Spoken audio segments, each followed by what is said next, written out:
Ready. Set. Gamecast.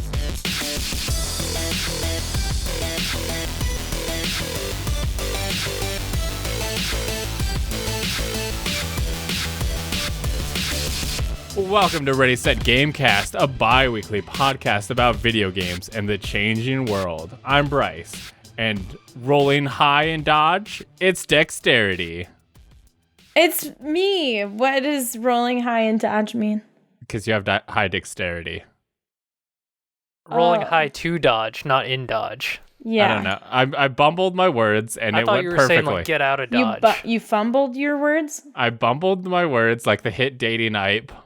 Dating app Bumble. I rolled high in dex? No, you are Dex. Wow. That's because it's your handle. And if a pickle had legs, Matt.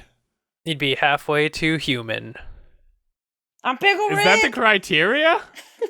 I guess. If it has legs. If you stuck some legs on a pickle, you'd be like, pretty soon that thing could vote. Yeah. That has to be 18 first. How much DNA do we share with anything with legs? What's the furthest and what's the closest, right? A chimp's like 97%. Yeah, dogs have legs. Yeah, how close are we to dogs? I don't know. I don't think any of us are qualified to even think about this information. Bugs have legs. I had this realization not that long ago. I was watching, like, one of Planet Earth or something like that, but it was about grizzly bears walking around, and I was like, bears are just dogs. What? Bears and dogs are incredibly similar in how they act, I swear. Go watch bears walking around. They look like dogs. No, they're not, but they look like dogs because they walk on four legs, and that's about if dogs ends. were more capable with their arms, they'd be like bears. I'm genuinely trying to think of like what the thing that's most unlike us that has legs. I mean, it's got to be an insect, right? Who literally, they have like exoskeletons and their systems aren't developed the same way at all. All sorts of reptiles, they're cold-blooded. Well, I think reptiles are still a little bit closer because they have like inner skeletons. Meanwhile, bugs are just goo. Wrapped up in an exoskeleton. What about a spider? Spiders are gross. We're not talking about them. Literally one time I was in my office and a spider crawled down my wall and it was like this freaking big, man. And I screamed and I called David because he was upstairs across the house in his office. And I was like, help, there's a spider. And I was just sitting here. My feet were pulled up and I just couldn't move. I was just like, I can't come kill it. I'm dying. And then he did, and I could hear it crunch, and it made me want to vomit. Oh. Yep. I don't like that. Okay, well, this brings us to the video games. I'm going to start off by talking what I've been playing, and it's Divinity Original Sin 2. And I'm going to walk you through an exciting journey about how me and my friends have been playing a game called Dungeons & Dragons. And it's been making me want to play Dungeons & Dragons video games. Oh, also I played the Command & Conquer remaster. That game's freaking hard. Oh yeah, related. Yeah, well, it is actually connected because the reason I was, I ended up playing Baldur's Gate 2, and so that's an old timey. This is a journey. Come on a journey with me. A whole adventure. Yeah, so back in the times when I was playing the original Command & Conquer games, I would also be playing Baldur's Gate. So it's like, oh, actually, this reminds me of that. Anyway, so I was playing Command & Conquer. That game, they updated the graphics. The FMVs look like hot garbage, but the actual like models and stuff look really good. But the gameplay for I don't think they changed anything gameplay wise, and those missions are way harder than I remember them being. Any mission where they like give you a base and you can just like build stuff, I'm good. Like I can just spam out guys and win the day. But when they're like, here's 6 guys, go like fight 800, and I'm Oh, like, fight, win. yeah, I'm like, no, that's not happening. No. So I haven't made too much progress with it. I might jump into Red Alert because the collection comes with both the original Command and Conquer and Red Alert. So I might skip out on finishing the original campaign and jump into Red Alert because Red Alert's better. But so playing Dungeons and Dragons was like, I want to live some more Dungeons and Dragons lifestyle. So I jumped into Baldur's Gate 2 and realized I didn't want to play that because it's racist. I play in the Dungeons and Dragons campaign a half-orc ranger named Fergus Bog. And so I was like, oh, cool. I'm going to play a half-orc ranger named Fergus Bog in Baldur's Gate 2. Click on half-orc, go to select class. They're like, you can be like a fighter or a barbarian. You can only smash. Is that the 3.5 rule set? It's either 3 or 3.5, yeah. Yeah, that makes sense. Yeah, so I was like, I don't like this. I ended up picking fighter just because it's like, well, technically I can still use a bow. Yeah. Games need to just voice act every freaking thing. No. Yes. No. Like my character's responses don't necessarily need to be voice acted, but I want everyone else to be voice acted. Because it depends how much monologuing there is. Either way, I want all the voice acting, because I was like, they would have like the start of a conversation voiced, but then the rest of it I would just have to do. And I was letting my girlfriend watch because I was like, oh, this is Minsk and Boo, and with his giant, what is it? Miniature giant space hamster. So he's like a normal hamster, but he's a miniature giant space hamster. Do you not know of Minsk and Boo? So he's normal size? Yeah, he's normal size hamster. You need to learn about the legend of Minsk and Boo. I'm gonna just send you a YouTube video with just the like dialogue of Minsk and Boo. He is great. What is that? There's a human ranger in Baldur's Gate 1 and 2, and his name is Minsk. And he is awesome. He's very exuberant and also kind of dumb, and he has a little hamster that he's always like talking to. And if you look up a picture of like Minsk D&D, you'll see. Okay, so is this like a D&D thing you should know, or like a meme thing? No, like, that he was introduced in Baldur's Gate 1 and 2, but he is a like huge fan favorite that he has been carried on throughout. Like he's featured in comics, he's featured in other stuff. So Baldur's Gate 3 is coming out. And I am stoked. One, it's gonna have 5th edition rules. Fergus Bog's coming to the table. It's gonna be great. And I actually heard, so Baldur's Gate 3 apparently takes place like 300 years after Baldur's Gate 2, but the creator of Baldur's Gate 2 was just like, well, Minsk and Boo are alive in 5th edition. Just saying.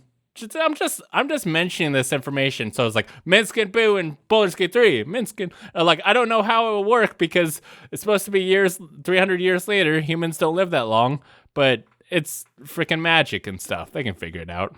Yeah. So that brings you to Divinity. So the people who are making Baldur's Gate 3 made Divinity Original Sin 2. So I was like, I can't play Baldur's Gate 3 yet, so I'm going to play Divinity Original Sin 2.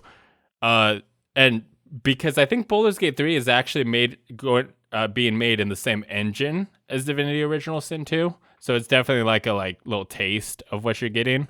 The problem with Divinity is it's a different system than Dungeons and Dragons.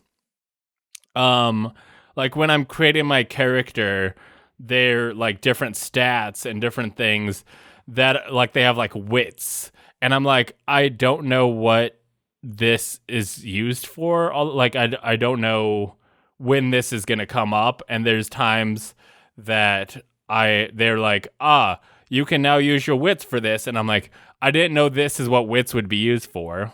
and it makes things a lot more confusing. So I'm probably gonna keep playing Divinity. Like I like everything's voice acted.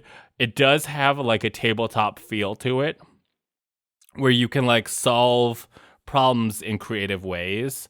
Like I could pick a lock, or I could smash down the door, or I could light the door on fire, or there's lots of creative things you can do to solve problems that I like.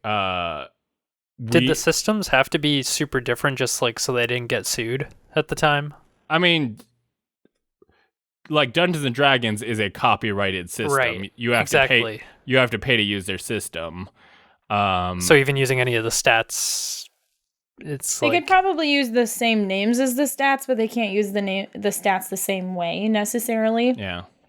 Like, you know how in 5th edition, That's like if you have like a 17, you get like +3 on your rolls or whatever. They probably can't replicate that the same way, so they have to go about it in a roundabout way so that they can still. I bet that to an extent, some of that is still pulled from Dungeons and Dragons or tabletop RPGs as a whole. Maybe they pulled some from Pathfinder. Pathfinder's really similar to D&D, but also really different in a lot of aspects. Yeah, I don't know what system, if Divinity is based on a tabletop series, because there is a Pathfinder game, there is Dungeons and Dragons games that use those systems. I don't know if Divinity is a tabletop system on its own, or if they just created something whole cloth for this game series. I'm pretty sure it's supposed to be based off of.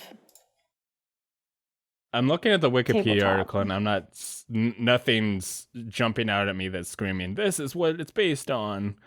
But yeah, so me and my girlfriend are actually playing it, which the Divinity seems pretty challenging, or maybe it's just because we're not quite sure what we're doing.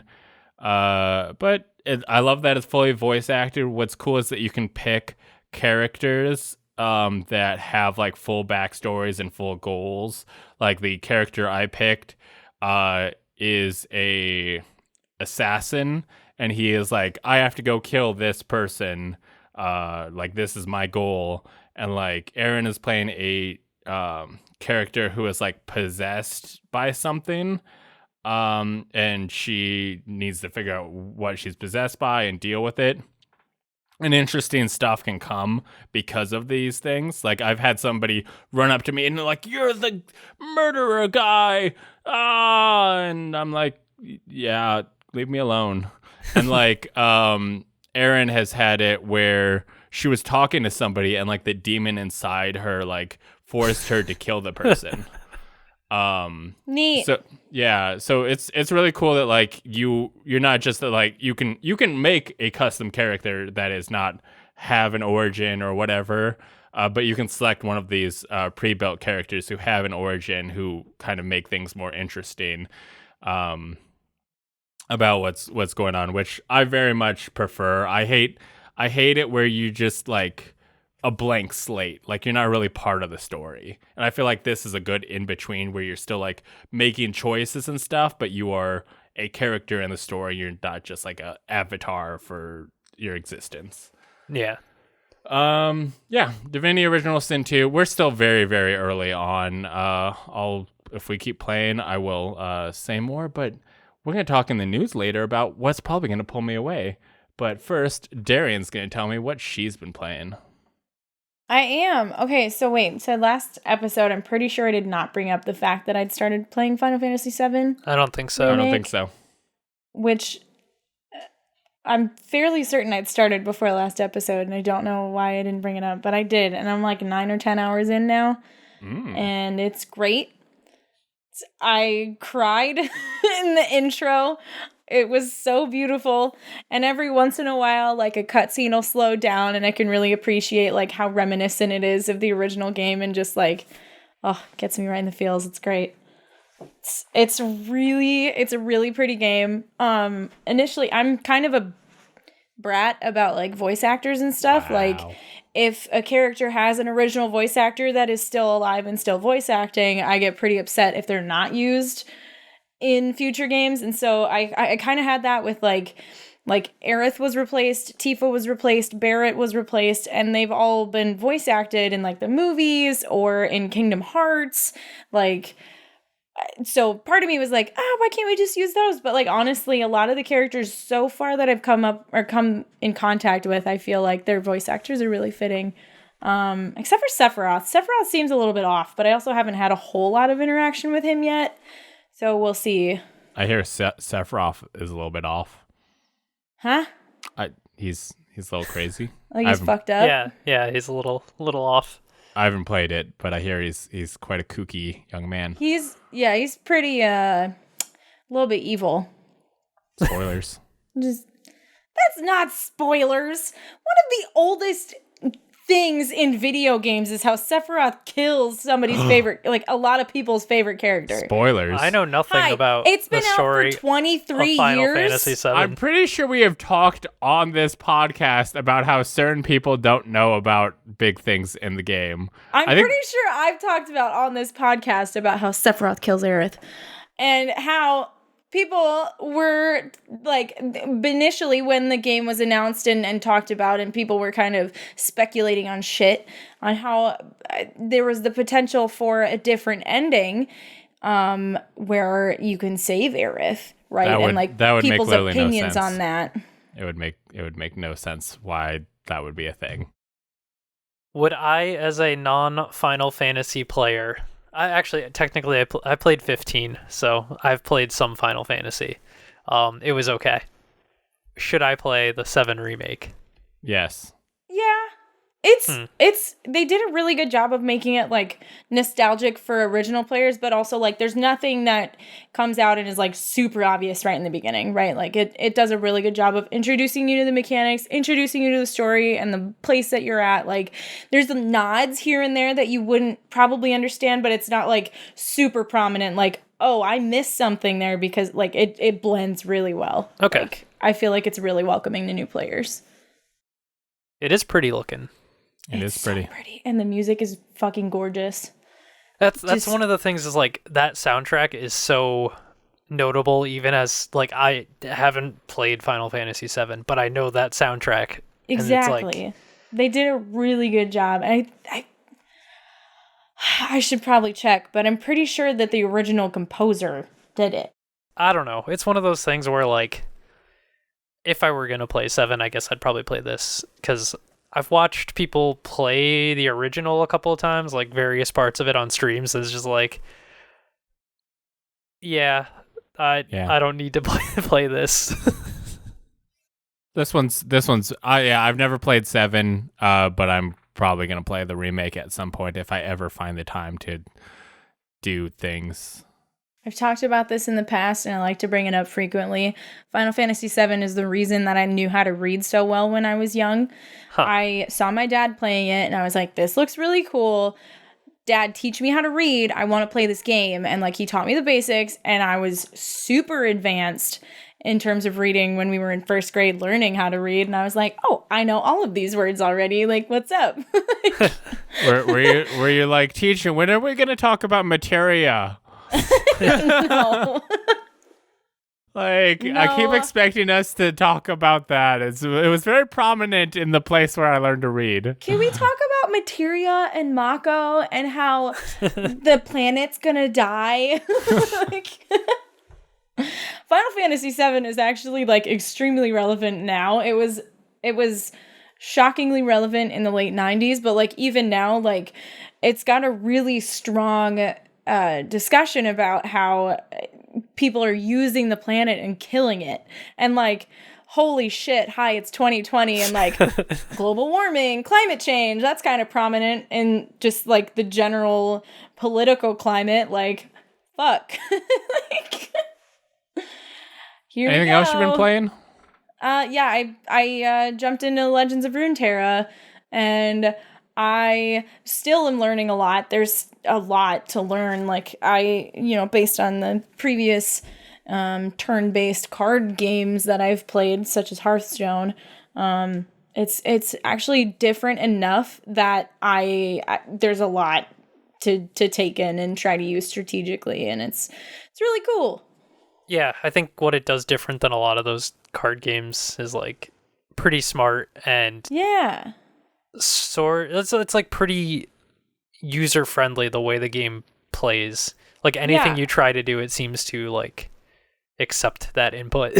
Right. And I really like how you can hover over a card and like it highlights the words that are like game oriented, like slow and stun and burst and all skill and all that stuff. Like it does a really good job of like letting you understand what's going on before making an action, and confirming actions is really nice. I've definitely I played a decent amount of Hearthstone and I've definitely fucked up and not been able to undo it because I put the card out there, that's it.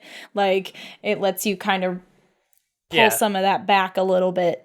Which is really nice. I did notice though, I've been messing around with just like goofy card things that I can do, and the Poro cards are way too like totems in Hearthstone for me to not make that parallel. So like I remembered making like a goofy totem deck once, and I was like, screw it, I'm gonna make a goofy Poro deck. That sounds like fun. Like. This is totems. Let's go. But it also like does it in a separate way that like again, it's different enough. Like there are more cards that go off of like Poros, I feel, and like the champion cards make a big difference as well. Like there's not really anything like that in Hearthstone as far as I'm aware. Haven't played in a couple of years, but like it seems super fun. I'm a fan. Yeah. I gotta jump back in. I haven't played in a couple weeks, but I don't know. It's something to do, and it's like easy to pull it up and play it while doing something else. I guess right. Like yeah, it's like right. While I was waiting for a friend to come play Earth with me in League, like a regular game mode, I had Runeterra on my other monitor, and I was just like goofing around up until we were in the game, and then I was like wrapping up my Runeterra game while I was kicking butts in Earth. It was great. That's it. That's all I played of note, anyway. Dilbert, what have you been playing?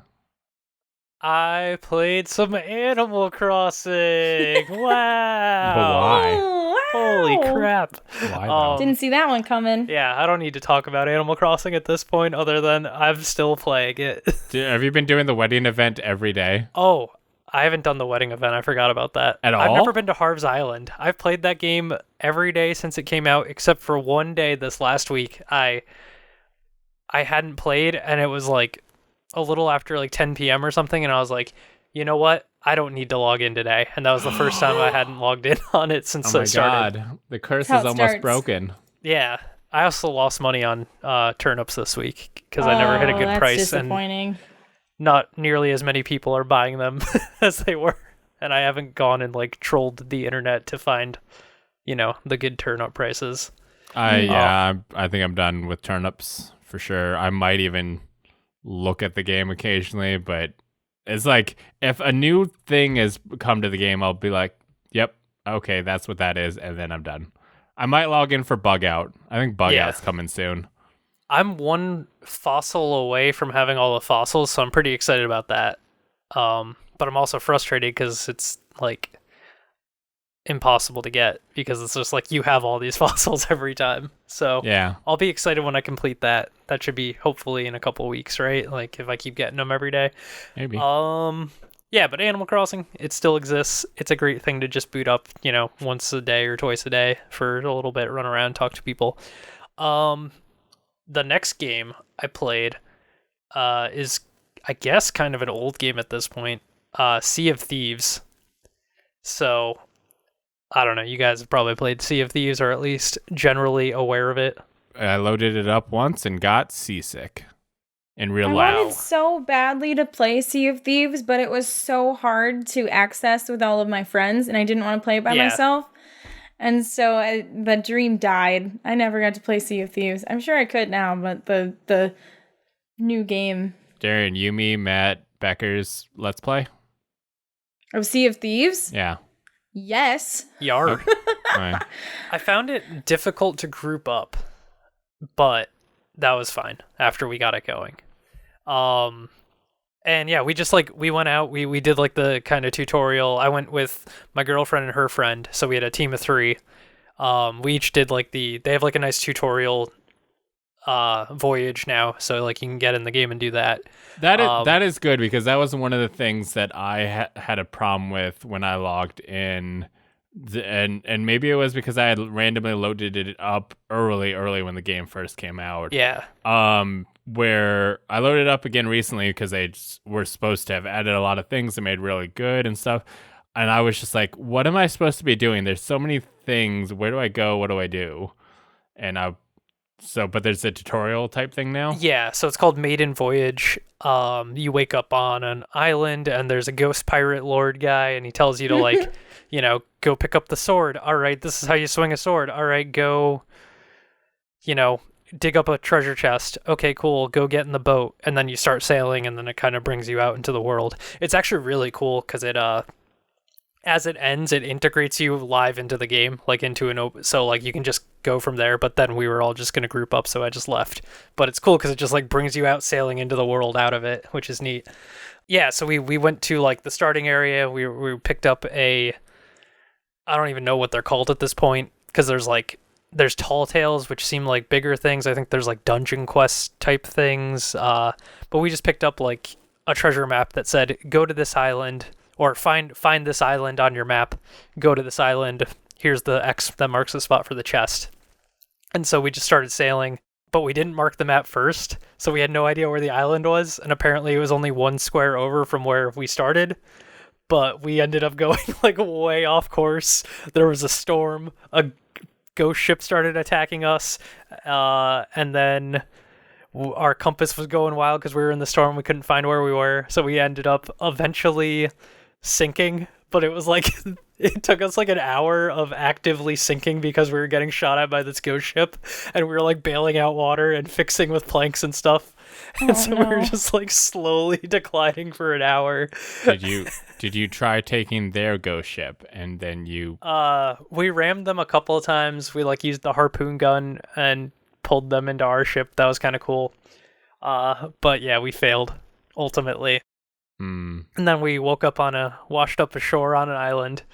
And we actually marked the map that time and set sail for the island we were supposed to look for, which is right next to our starting island.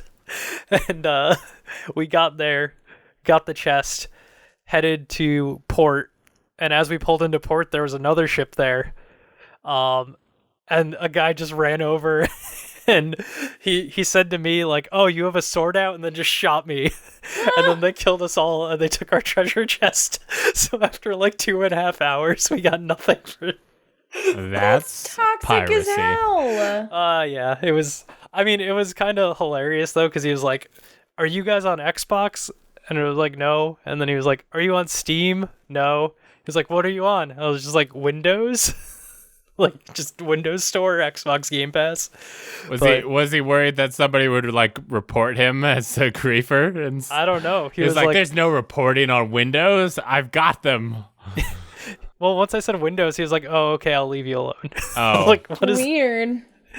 I played Rust for like 2 hours also, and then got griefed. Like, yeah, it's impossible. You can't find a server that's not overpopulated, and you can't build anything. Like, getting a structure, getting a base set up is next to impossible. And as soon as you have one set up, people are looking to attack your base to take all your supplies. It sucks. I hate it. I was so excited.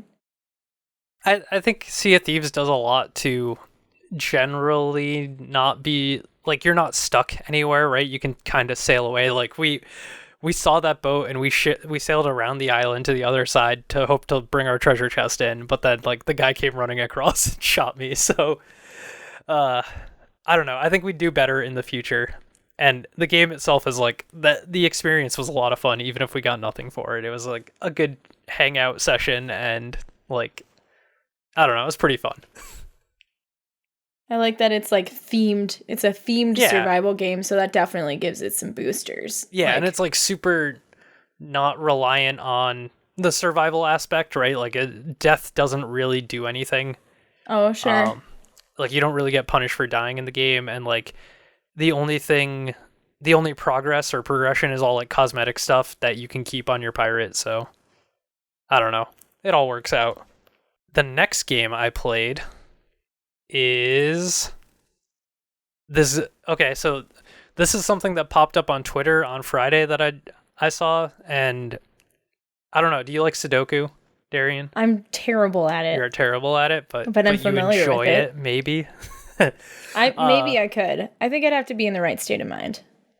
Yeah, so I saw this link to a Zelda mashup with Sudoku, and I was like, oh, okay. I've been thinking about Sudoku lately because I've been watching Giant Waffle. He was streaming Sudoku for a little while, but he hasn't been as much lately. But I was like, okay, you know what? I'm down to play Sudoku, and it's Zelda themed, so you got me. I'm gonna check it out. And it was this really neat, like, Ocarina of Time themed board. And you start in Hyrule Field, and it's like, you can't get all the squares because there's boulders in the way, so you can't move the boulders, so you get bombs, that sort of thing. But as you unlock each house or square of cells in the Sudoku board, you unlock one of the temples. So, like, you go through, and there's, like, the Water Temple, the Shadow Temple, the Spirit Temple, Forest Temple, Fire Temple, and they all have different mechanics when you get to those. So wait, which Zelda is that based off of? It's based on Ocarina of Time, Zelda, the N64 one. Sure. So as you unlock the temples, so in the Forest Temple, it's like the corner squares are like the Poe enemies in Ocarina of Time, where there's one that's each color and they kind of mix up. And so you have to figure out which order those squares ultimately will go in to solve your board. In the Spirit Temple, you have to do it as young Link and old Link. So you have to solve the left board and the right board at the same time, but there are certain factors that, like, all the fives are always in the exact same spot. But then when you're young Link, any low numbers are low numbers, but when you're old Link, those are only high numbers. So it's like solving two in that rate. The Water Temple one was like, there are little sections of lines and the numbers go in descending order on the water level. So it had a bunch of cool little wrinkles to, like, the Sudoku formula, and it was loosely Zelda themed or inspired by that. I think you can find a link to it. I found a Kotaku article about it, actually, if you just, like, look it up. I just Googled Sudoku Zelda. Yeah. And the first article is Kotaku, and it's, like, the first link of the article. Or no, the second link of the article. So that's, like, how I spent my Friday night, because it was, like, right at the end of the workday. I found it and then, like, sat on the couch and opened it up in a browser and started playing it, and then my girlfriend joined me and we just started playing it. Friday. That was what we did. Yeah.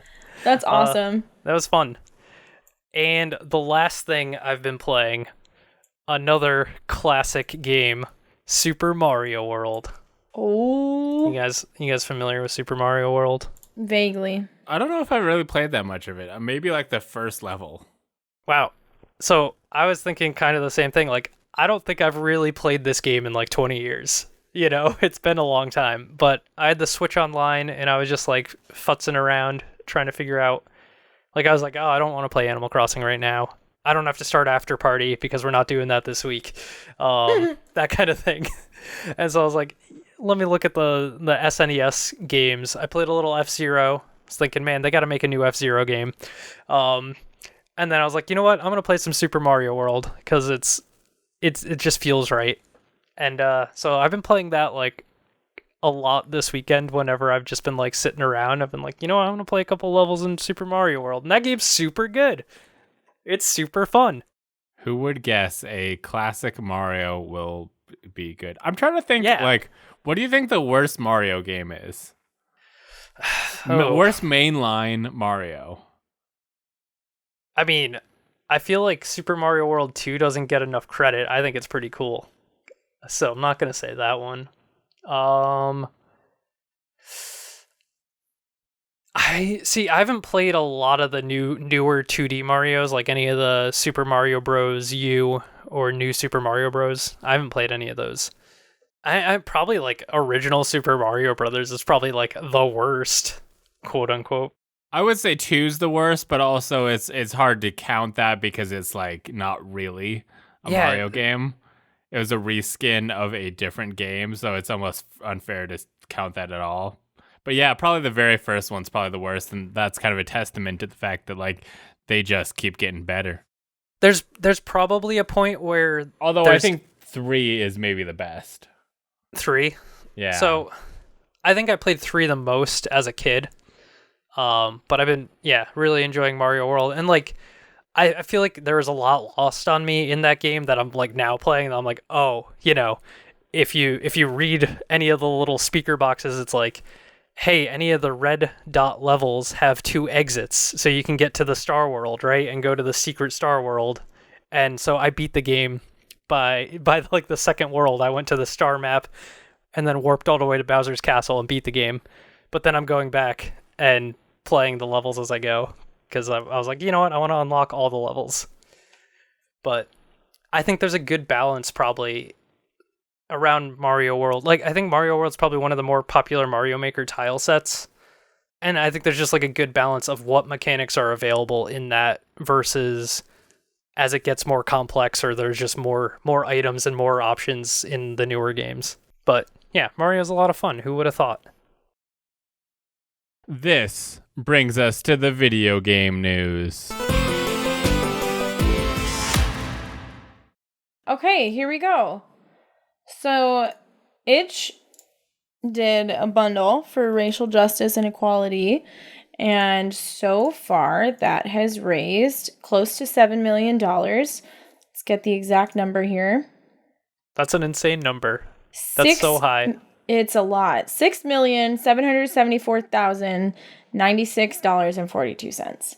Now, by the time this comes out, this will not be available. Currently, there's 1,705 items, and the minimum amount that you can pay to get those items is $5. Or could have, I guess. Again, this is not going to be around by the time Hopefully you heard about it. But it's pretty cool. Yeah, hopefully you heard about it. Everybody on the internet is talking about it. It's a lot of games for not a lot of money for a really good cause. And I like to think of this more about celebrating a cool thing gamers did, like when the speedrunning community raises a lot of money and we say, hey, they did this. Yeah. Like the gamers came together to raise a bunch of money for the racial justice and equality. So gamers came together to support Black Lives Matter, which is great. It's important. Do we know specifically which charities are receiving the money? It goes to the NAACP, and it goes to a community bail fund. The community bail fund, which is like 70 plus organizations. Yeah, and it looks like it's a 50-50 split between the two. Yeah. Yep. So because of this awesome bundle, there's 1,700 items to sift through. Not all of them are games. Bryce had pointed that out to me earlier. Yeah, so in it there you have many things, including some very well-known games that I'm sure Darian's gonna get into. There's also some cool software in there. I will point out some of the things in this are already free. They just put it in the bundle. You could already get this stuff for free if you looked for it. What's cool, some of my favorite stuff from it, I'm not going to list in the games because Darian has the things that she's going to talk about. But one of the things, so you know the Untitled Goose Game deal? Somebody made a goose that'll run around your computer and like wreak havoc on your computer. And like he'll drag little windows onto your screen that are like memes about the goose being awesome, and sometimes he'll grab your mouse and run away with it. From the same creator as this goose program, and I don't remember the name of the goose program. I'm sure you'll see it if you're looking through the bundle. There's a cool program that will put little gardens and stuff on the top of your windows, and will let you send and receive cute little messages to random people also running the program. It's just kind of a cool, chill thing to run to kind of like liven up your background. What's cool with the bundle, so there's video games, there's software, there's even like stuff for like print and play board games, or there's like tabletop adventures. There's a really cool game that I found in there called Over the Moon, where two It's a 2-player game that you and another person play over text messages, and each of you select a character who is obsessed with the moon, be that like a moon researcher, a werewolf, a witch, someone who worships the moon, someone who's just obsessed with the moon, and you are like falling in love with this other person, or possibly falling in love with this other person. And while there's the real life moon phases, like you're supposed to start the game when the moon is starting. New moon. Yeah, new moon. And then as the moon phases change in real life, you send more messages, and like how you respond is determined by the game. And I was like, oh, that's actually really cool. Yeah, it's a neat idea. Another cool thing that I found in there, which I sent to my D&D DM, is called Bacto's Terrifying Cuisine, which is, it's not particularly Dungeons and Dragons, but people can make it work in Dungeons and Dragons pretty easy. And I'm going to read the description. It has, in Demon Chef Bacto's dungeon, a fresh party of adventurers is ready to make him a dangerously delicious dish, or die trying. Have you the creativity and skills to please this legendary chef, or will you find a way to end his evil cuisine? So along with the games, there's a lot of cool stuff. I've seen rule sets for playing a tabletop Persona 5 game. There's lots of cool stuff. So it's like 50 pages though, so it'll take you a while if you have the bundle. It's all DRM free too, so it's download onto any machine once you have your access, and you know, you don't have to like verify it with Steam or anything like that. It just, you know, you own it. For better or worse, I like having a Steam library just to be able to go through it, because combing through that bundle, it was quite a hassle. Yeah. But Darian, anything you want to shout out that's in the bundle? So Polygon has an article that was written by Nicole Carpenter highlighting a few of them that I found.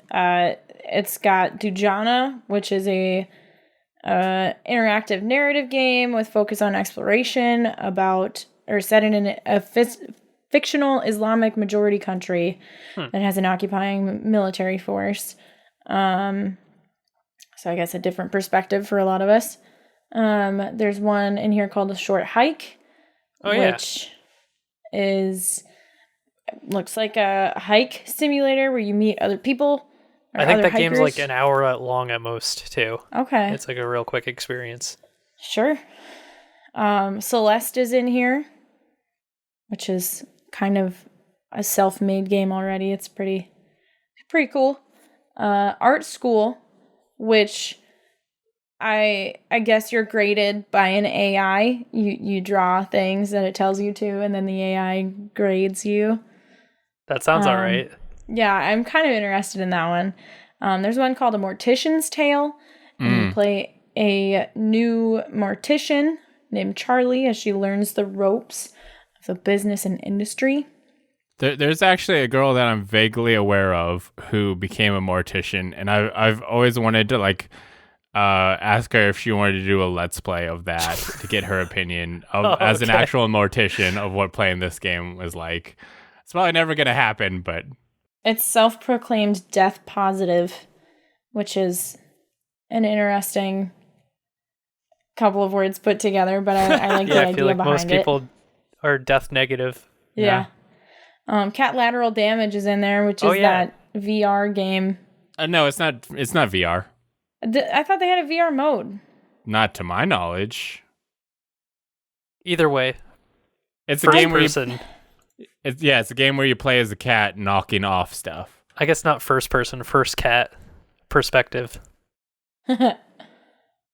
Oh, I may be wrong because there is a separate Cat Lateral Damage VR. Okay.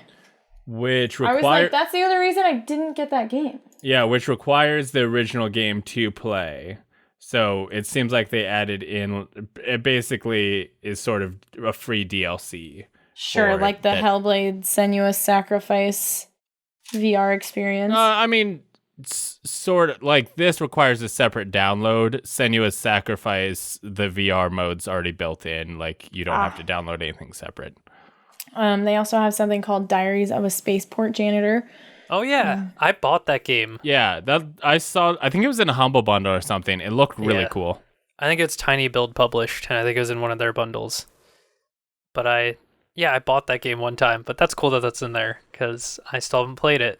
Me either. And it looks cool. maybe it'll be a ready set game chat. Oh yeah, that's a good idea. Yeah. There's one called Anodyne. Yes. Which is described as a unique Zelda-like game. I almost started this game up because I bought it. It was like $2 on Switch not that long ago. Sure. It's basically a Zelda style isometric top-down dungeon crawling puzzle solving kind of game.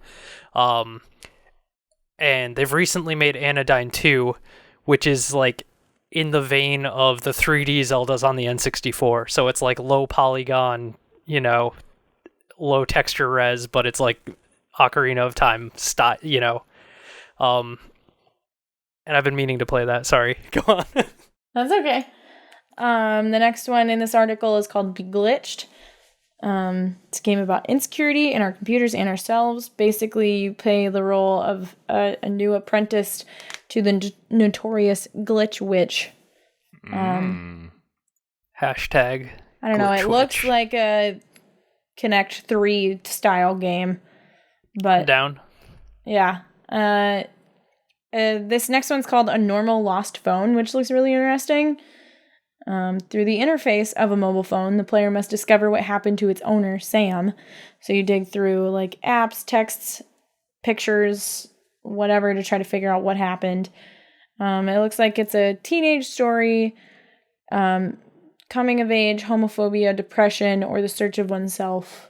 Wow, spoilers. That's just in the description of the game, man. It would have been really cool to do a stream of these. I think I want to play that one too. But the bundle's ending. Yeah. Speed dating for ghosts. It looks really cute. I'm sure somebody has done a stream of these. Yeah. Just not me. There's a game called A New Life. It looks like it covers like breakups and what you do after a breakup. What do you do after a breakup? Eat some ice cream. Figure it out with A New Life. There's one called Blades in the Dark. It's a tabletop. I want to know what Darian does after a breakup. So I've had one prominent breakup in my life, and you want to know what I did with it? One? Because like all the rest of them were like in high school, like whatever. high school stuff. That's like But I dated my ex from I started dating him when I was like 16, I think. And then I broke up with him when I was 21, 22. 2016, I broke up with him. And this is Teddy's conversation corner material. Here we go. Yeah. And I broke up with him and got with David. It's like same day. So wow. So apparently you find a new boyfriend. So what do you do after a breakup is find a new person. Find a new boyfriend. So the next game is Blades in the Dark, which is a tabletop role-playing game about a crew of daring scoundrels seeking their fortunes on the haunted streets of an industrial fantasy city. That is way too long for an introductory sentence. How many of them are on this list? I think there's a few more. It's 50 pages. I don't care about the rest of the games on this list. My personal list consists of Night in the Woods, which was a really good game in 2017. I started playing one called No Delivery, which is a training video for a pizza place, but gone wrong. So I haven't quite gotten far enough, but it seems as though there's going to be some exploration of the building. People are going to die. That's something it tells you right in the beginning. So that's fun. That sometimes happens, right? To pizza delivery people. Whatever. Wow. It's true. There's one called Arcade Spirits, which is a visual novel about an alternate timeline where the 1983 video game crash never occurred. I think that one is a dating sim, I believe, or something similar. It says design your own character with role-playing based choices. So it's like kind of dating sim-esque. It's like dating sim visual novel. Yeah, probably closer to visual novel. I Well, think it's described as a visual novel by itself. So Yeah. like that's on their page. just like the trailer, the like vibe of it has kind of that dating sim look to it. I think it was being shown at PAX when we were there, and I know one of the voice actors is from Loading Ready Run. Which I don't watch much of their content. Just after we got back from PAX, I started getting recommendations for Graham Stark's vlogs because he vlogs PAX, and I just watched like all of his vlogs, and I was like, "Who is this guy?" Oh, he's part of something called Loading Ready Run, Yeah, and then it was they've like, been going forever. yeah, and I was like, "Oh, some of their videos are good, I guess," but like, I like Graham Stark's vlogs. His stuff is really good. His vlogs.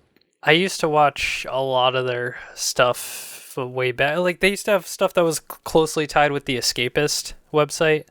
But I think they have since gone and done more of their own stuff. But they did like a travel show and stuff even. Oh yeah, we watched a little bit of that, but I don't know. Aaron liked it more than I did. Anyway, The next one on my list, I've got two more, promise. Okay. The next one I'm excited about is called Witch Way, and it looks like a casual platformer.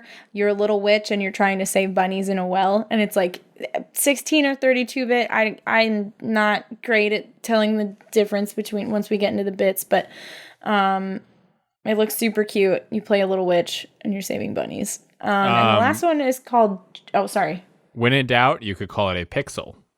Pixel. Yeah. It's a pixel game. And then the last one is called Changeling.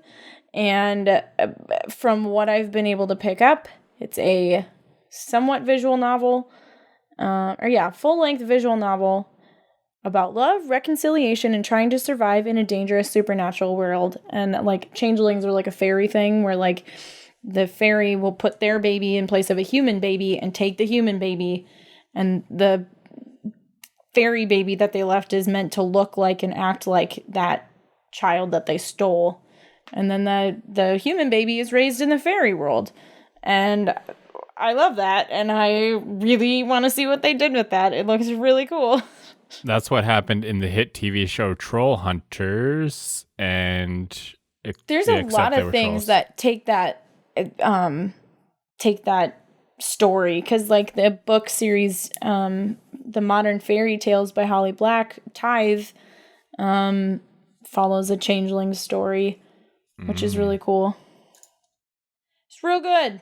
It's an old-timey fantasy trope. It's a good. I think it's a good trope, though. You know. You know what's a great trope? The PlayStation 5 reveal. That's my favorite trope, and it happened. This time it happened. We're all waiting, and it happened. So here's what I'm gonna do. Polygon did an article. 90% of our stuff comes from Polygon articles. I just realized we haven't acknowledged that this would have been E3 week. We would have been watching all the E3 stuff, and this episode would have been like jam-packed E3. I mean, it's already jam-packed with trailers and stuff. It's just it's not there. We would have watched 6 press conferences. Yeah, I mean, I know Devolver Digital, I think, will be doing theirs in July. So stuff is kind of being spread out, and I feel like we're getting... What's actually cool about the vibe of this year is indies are getting a better spotlight this time than big stuff. But PlayStation did make their announcement, which they were going to make it last week, but with the state of the world, they decided to hold off. So we got a look at the PlayStation 5 hardware. We've talked about the controller before, what the DualSense is, and we've gotten some information about the specs. So I'm just gonna talk about the look of the console itself. So they ran what, a 2-hour thing, hour and a half thing? Hour 40, I think. Hour 40. They kept doing these weird interludes between every time they cut, they did like a little graphical interlude. I was just like, are they showing us the console, or is this just like some stuff they came up with? And it was like, really, by an hour and a half in, I was like, stop showing us this, get to the console. It was the PlayStation symbols, and I mean that's a thing that they need to do. They need to have an interlude between, so you know when one trailer ends and the next trailer starts. So you're not like, is this the same game? I don't think they need a cut every time. It was very much, they started it with something that was like, oh, are you going to show us the console? But they didn't. And so that way every time something was happening, it was like, is this the console? Is it? Because we very much, everyone's like, are you going to show the console or not? Yeah, the theme of it every time was like, yeah, is this it? No. Okay, stop showing me this. Like, yeah. But they did. They did. If they had never showed the console, that would really been bad, but they did. So how would you, Matt, how would you describe the PlayStation 5's design? It is shapely. A shapely design. I look into my side, and I'm almost saying it's like a mix between the PlayStation 3 and the PlayStation 4. Because the PlayStation 3 is a little bit more round, and the PlayStation 4 is a little bit more straight. And you kind of got that vibe a little bit with this. So we've been seeing it as a tower type deal, and I have seen pictures where it can be placed on its side, but for the most part they show it standing straight up with a base to do so. My biggest hang up on it is that it requires a stand. Yeah, that is a bit weird. I assume it comes with the stand, but like, you made a box that can't exist on its own without another box, like another thing to hold that box up. Like, how did you do that? I'm curious what would happen if you do set it on its side without, like, will it rock? What would happen? I think so, because I think it's just rounded. But so yeah, it's kind of rounded on the bottom and then kind of pointy at the top. The outside of it is white and the inside is black. And once again, I've seen them where they're all black, and I'm like, I want that one, but this is what we have. And I'm at least buying one of them straight out the gate, so I'm gonna have at least one white and black. It's how do you guys feel about the design? Because I've seen people go, I love it, I hate it. It seems to be very one way or another. Darian, what do you think? I think it's pretty. I like it. It's my favorite aesthetic. It's like blue and white, which is like what I built my computer around. You can't tell with all the rest of my peripherals, but it's black and white and the lights on it are blue. Well, but okay, sure, whatever. Blue and white are the primary colors, at least on the controllers. There's like a black dash, but for the most part it's white. Yeah. Yeah. But I would say, yeah, they mostly went white with this one, right? Like the body around it is white. Yeah. It's a reverse ice cream sandwich. It's sleek and beautiful. I don't love how they did the designs with digital versus non-digital editions. Oh well, that is another thing that they not there yet. Yeah, that they have announced is that they're doing two versions. They're doing a discless and a all digital version. I will note we don't have any prices on this stuff, so we don't know like what the price difference is. But so I'm saving $5,000 just in case. I mean, I don't know why they didn't put a price. It seems like they're playing chicken with Xbox. Neither one wants to announce. Xbox. I hope Microsoft is just like, ours is $400. Go ahead, PlayStation. Like, okay. Just, you know, $400. Good fucking luck, PlayStation. Yeah, exactly. You're screwed because we know it can't be $400. Then you match them like I very much expect they're planning to take a loss. Yeah, but I will say that like, as divisive as this design is, at least it's interesting because the Xbox just being a straight up like fridge looking cube, a PC.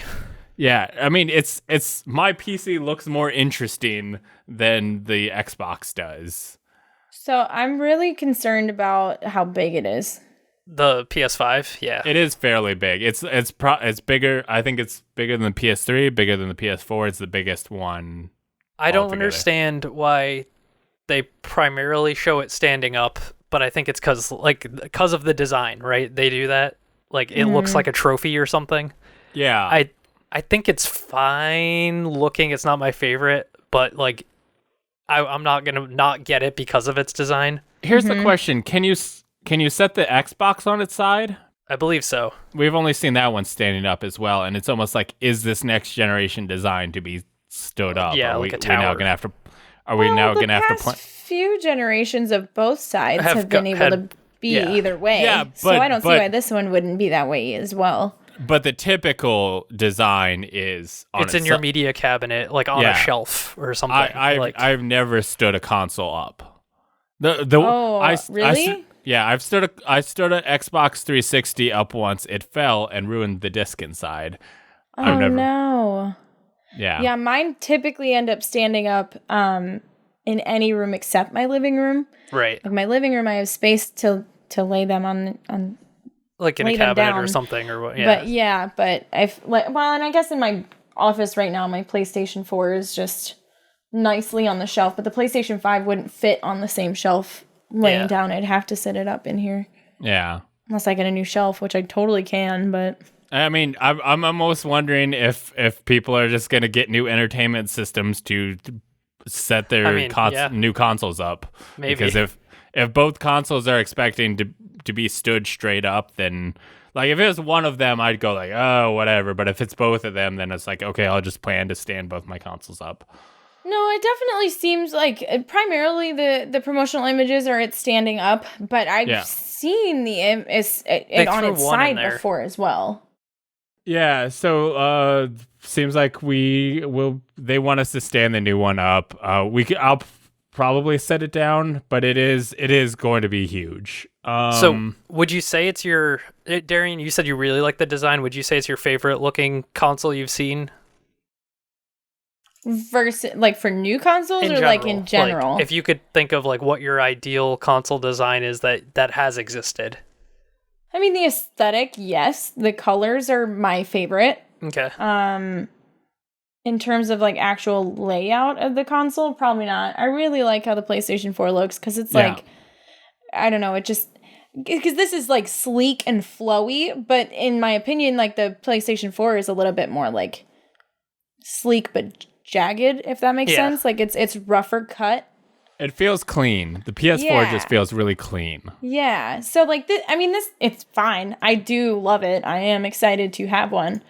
I wouldn't say it's my favorite though. The PS5 feels space age, but in a distracting way, where it's like trying to call your attention. In a like, look at my Tesla way or something. Yeah. Yeah. So I was thinking like, okay, what console design do I like? Now that I've seen this, and I think the Xbox One S is actually like the base model of that. I think that's like a very clean look, and it's just a box basically. It's a bigger box and a smaller box on top of each other. I think the Xbox One S and then probably the slim model of the PS3 where it's like the slightly rounded top. I think both of those are like much more my style, where it's like understated but kind of clean and fancy looking. I don't know. I think the GameCube was pretty cool. And the GameCube's awesome. Yeah, totally. It's up there in like top 3 for sure. Okay, I'm gonna go through the rest of the some of the bigger PlayStation 5 announcements that we saw at their deal. There is a new Resident Evil coming called Resident Evil Village, which seems to be a sequel to 7. Chris Redfield is there. There is a new Grand Theft Auto 5 coming, which is supposed to be expanded and enhanced. Does that just mean it's a complete edition? It's unclear what that means. Though I think all the DLC stuff have been for the online, like all the expansion stuff is for this. So I don't think there's any DLC for the I don't normal think there's game. been story DLC for this GTA at all. Yeah, so I don't know if there would be a complete edition. We did get which I think is one of the most exciting, Spider-Man Miles Morales. Now, there is a lot of confusion about what this actually is. So it is an expansion for the Spider-Man PS4 game, but I guess this is a sign that Spider-Man PS4 will be coming to PlayStation 5. So it's the Spider-Man game. It's a little hard to be like, well, I don't know what to call it. It's Spider-Man. So Spider-Man Miles Morales will be a standalone game. So this seems to be more like Second Light or that Uncharted game that you don't need the original. Lost Legacy. Yeah, Lost Legacy. You don't need the original to play it, but it is like a continuation of the story. It's not a fully new thing. And in the same, game engine and stuff. But they've obviously done a lot of work. Miles looks very, very different. Yeah.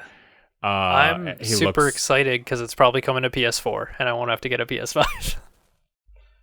It looks very cool, and I will be excited for more of that. My background is Miles from Into the Spider-Verse. Gran Turismo 7 is coming. Does anybody here give it a crap about Gran Turismo? The last one I played was on the PS2. I've literally never played a Gran Turismo game. Yeah, the only racing games I care about are like Burnout. I thought you liked Forza. No. Maybe. I think I tried Forza, but I didn't love it. Unless I can crash the car into another car and they reward me for it, I don't want it. I really very badly want Need for Speed Underground 2 to be remade. That's the only racing game I care about. I'm totally down, 100%. I think I was okay with that one. If it's an arcade racer, I like it. That one came out at like peak Fast and the Furious early ones when it was about street racing, and then it was all about that. Yeah, it came out right about the same time Fast and the Furious 2 came out. Or Too Fast, Too Furious. My bad. Sorry. Whatever. Not into that. Yeah, apologize to Ludacris. Guys, they're making a new Ratchet and Clank. We got the trailer for Ratchet and Clank Rift Apart, where we see the classic characters Ratchet and Clank back at it again, dimension hopping, which seems really cool.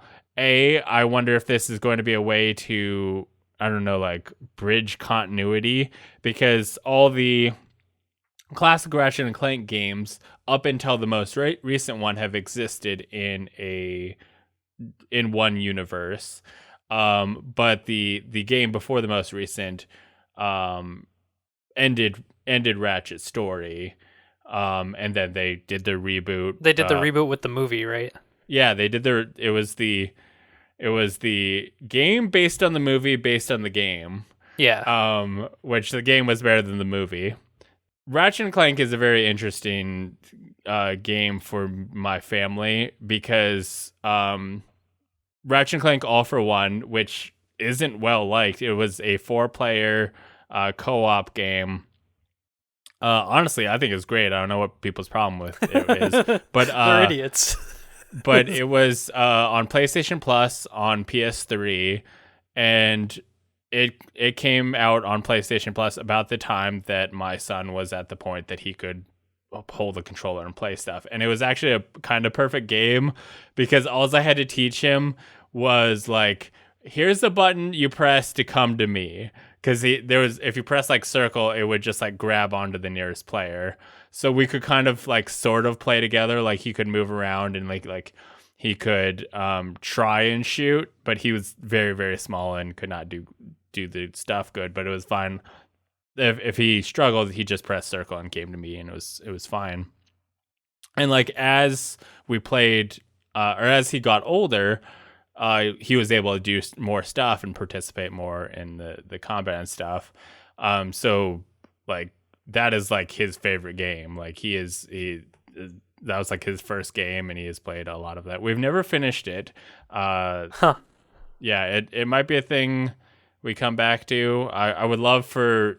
I was really hoping the PlayStation 5 would have full backwards compatibility so we could play it on there, but that was not the case. So we'll see what happens with that. So what's actually interesting is that the day the Ratchet and Clank movie came out, I was like, well, like Jack loves the Ratchet and Clank. We're going to go see the movie. When we were going to go see that movie, he got diagnosed with brain cancer and flown for emergency surgery. and stuff, and we did not see the movie until it came out on DVD. But yeah, Ratchet and Clank Rift Apart is coming out. I'm excited for a continuation of the story, and I'll be curious if they bridge together the classic continuity or how any of that works. But we did see a new Lombax in the trailer, and people are under the impression that it might be a trans Lombax because it's a girl Lombax based on the voice, at least, and the general look. But apparently girl Lombaxes do not have tails, whereas that girl Lombax did have a tail. So people are believing that it might be a trans character. Cool. What's a Representation Lombax? matters. Ratchet is a Lombax. Oh. I was like, what the hell is a Lombax? I thought I pictured like an elephant. No, he's a Lombax. I don't know. It sounds like a Dr. Seuss thing. Like a little fox guy with, I don't know. He is the only Lombax he is aware of in this world. In the other games, he finds others. It's a whole thing. But in the current reboot, as far as I know, he only knows about himself. And then Square Enix showed us a little bit of a game called Project Athea. We don't know too much about it, but I did actually see a trailer, or I did see an image. So there's an image of the chick looking out on this like cloudy landscape with some like stuff jutting out of the clouds, and then somebody showed a picture from Final Fantasy 15, and some of the landscapes that we see in this image match up with stuff that was in Final Fantasy 15. It's like somebody was thinking that maybe this is like a secret sequel to 15. Huh. I don't know if any of this is true, but if I wonder it is, if that's you just heard like it here first. convenient use of asset. Maybe it could be, but like the placements are similar. Like it's are you on the article for? Mm-mm. Well, if you look at that this image of her looking upon the clouds, you'll see on the middle left of the picture, there's two kind of loopy like rock formations. In a location in Final Fantasy 15, those are represented. You can see those. So people are going like, is this rock formation the same one that you see in Final Fantasy 15, thus suggesting it takes place on the same location? So that's all they have to go off of, but could be interesting. Like a game called Project Athea, you're like, that's not the real name though, right? I mean, her name might be, I think it's Athea. Athea? I don't know. Octopath Traveler ended up being called that, right? Wasn't it Untitled called Goose Game. Yeah. There's a few times, but it's like it might be something else. We'll see. It could be called Project whatever Darian just said. Athea. Okay. It looks like it reminds me of, I guess, or Athea. How do you say Athena? Athena? No, it doesn't fit as well. I like Athea. Watch it be like Atia, you know? Oh yeah, like the H is silent. Yeah. Okay, hold on. So I was going off of this article of like, here's the top 5, but no, there's other games that really need to be shouted out. Kena was one of them. Is that the one that looks Kena, like this bridge? Pixar-y? Yeah, that one looks cool as hell. That like I got a Pikmin vibe from that one. Yeah, right? I did too. Yeah, the little guys, little forest spirit things. Bug Snacks? Yep, Bug Snacks. Gotta find out what's going on with Bug Snacks. That and Astra's Playroom seems to be like a showing off the controller type thing that we've seen with previous consoles. That's packed in, apparently, pre-installed. Yeah.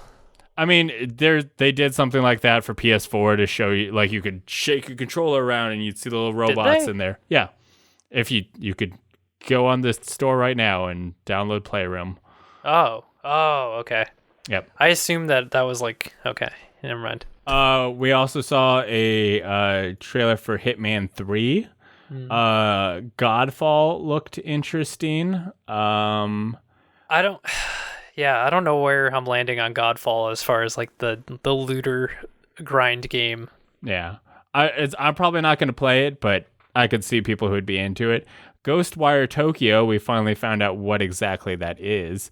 I know it's not for me. It's like a first-person what exactly it is. It's a first-person supernatural fighting games. Like you're fighting like Slender Man and stuff using magical powers and swords and stuff in Tokyo, as far as I can tell. Goodbye Volcano High. Yeah, so Night in the Woods vibes was like the first thing I got out of that.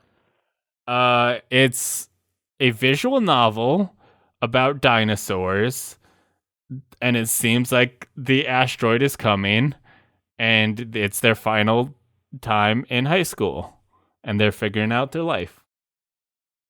We got Sackboy: A Big Adventure, which seems to be more like a platformer type. It's a 4-player platformer type thing, which seems to be a different vibe from the Little Big Planet type thing, but very, very cool. Let's see. Miles Morales, Fortnite. I think that's all the ones that... There's one that I could think of called The Little Devil Inside. Yeah, and Stray.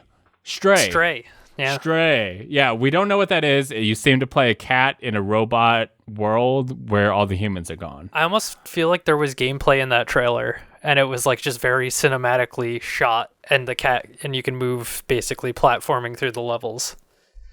It's possible. There's a Demon Soul remake coming. Oh yeah. Yeah. A full-on remake. We also saw a little bit more. That's from the same developers that did the Shadow of the Colossus remake. We also saw a little bit more of Deathloop. That got announced a while back, but we got to see like what the gameplay and the story look like. What's interesting is that it seems like you play the guy, but you can invade other players' worlds, Dark Souls style, and like attack them as the girl. Is that how that works? So it is like loosely multiplayer online. Yeah, that seemed to be the case. I was curious if it was like you were constantly playing, but the article I was able to find suggested that you could invade other players as that character. And that's from Arcane Leon, which is the Dishonored devs, right? I want to say yes, but I'm not currently looking. Arcane Studios, but their Leon location or something. We got the trailer for Pragmata, which had very Death Stranding vibes. Yeah, I was like, okay, what is this? And then we got the sequel to Horizon Zero Dawn, Horizon 2 Forbidden West. Do you think if I got a PS5, let's say 2 years from now, got my PS5 Slim that is a third the size of the current model, and I was like, oh, I'll get Horizon because it's on sale for $40 or something. Do you think I'll have needed to play the first Horizon? I have not played the first Horizon. No idea. I don't think Darian has either, so we're no help here. Darn. Yeah. I don't have any pertinent information. Speaking of Kenna Bridge of Spirits, that game looks super, super cool. And what's really interesting about it is made by Ember Lab, who have never made a game before this, but something you should look them up on YouTube. They made this really, really cool short animation based on Majora's Mask, the Zelda Majora's Mask, called Majora's Mask Terrible Fate. And it tells the origin story about the person who ended up getting the mask on them. I've never played Majora's Mask. I just watched this video, and it's dope AF. When did they make that? I feel like it was It says 3 years ago. I'm looking at their YouTube page right now. That's it? Oh. 3 years ago. Okay, maybe that's not the one I was thinking of. Well, this is all of the PlayStation game announcements I have. Matt, can you hit me with your favorite things from the PC Gamer Showcase? Aw, snap. yeah, since it's E3 is in full swing, we got the PC game show hosted by Day 9. And Frankie, I don't remember her last name. Muniz? Not Nope, Frankie that's Muniz. not her. That is not her. But she's cool. She had her guinea pig with her in her arms while she was talking about Evil Geniuses 2, which is probably the game that stood out to me the most. I was like, oh yeah, I'll definitely play that. I'm just gonna run through the titles real quick. So we saw Valheim, which is a Viking survival game. Ooblets, you might have heard of that one. It's like a farming game where you're farming little creatures and then you have a dance party. I feel like that game's been under production for like years. Yeah, I can't wait to play it.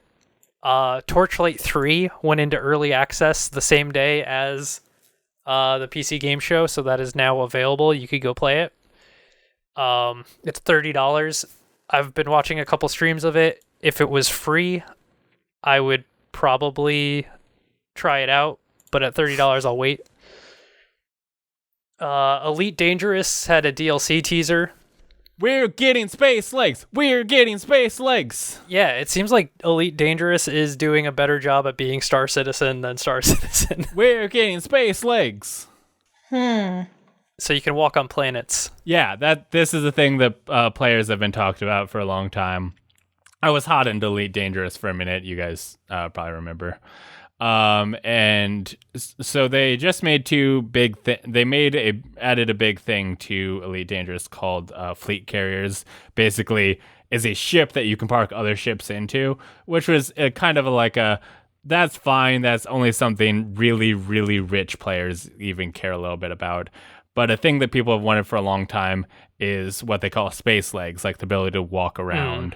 Because right now you can only exist inside a ship. Like you are stuck to the pilot's seat. You cannot move outside of that.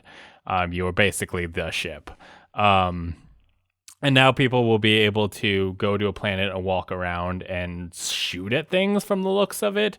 And I know a lot of Elite Dangerous people who are like, I don't really even want to go to planets.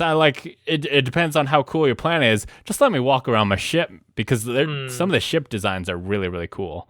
But yeah, Space Legs coming. I'm excited. I own Elite Dangerous, but I've never played it. Maybe one day. There's too many games. And that's actually something I found myself saying, halfway through the PC game show. It was like, there are too many games. How does anyone have the time for more than 2 games? But continuing this list, Persona 4 Golden is on Steam now. Rest in peace, PlayStation Vita. You could go get it right now and play Persona 4 Golden, which is supposedly the best Persona from, it seems to be popular opinion. But it also does seem to have some transphobic stuff in there as a warning. That's Not interesting. great. I don't know what particular there are, but I do know that people have called them out quite a bit. And I saw somebody, when this was announced, go like, hey, can somebody make a mod to get rid of all the bad stuff in there so that I can actually play it? Interesting. But, yeah. They should put Persona 5 on Switch. That's what I would like. I'd try it out. Okay, so I'm just gonna go into skipping through some of these now. Give us I the think best. those are the biggest ones. Airborne Kingdom comes out this fall. Is a city building game where you build a flying machine airship city and travel around. And I think you can eat other cities. I think that's part of it. What? I think you can absorb resources by destroying other things. Dwarfheim, I don't know what that is. I'm not going to read that one anymore. I'll keep going.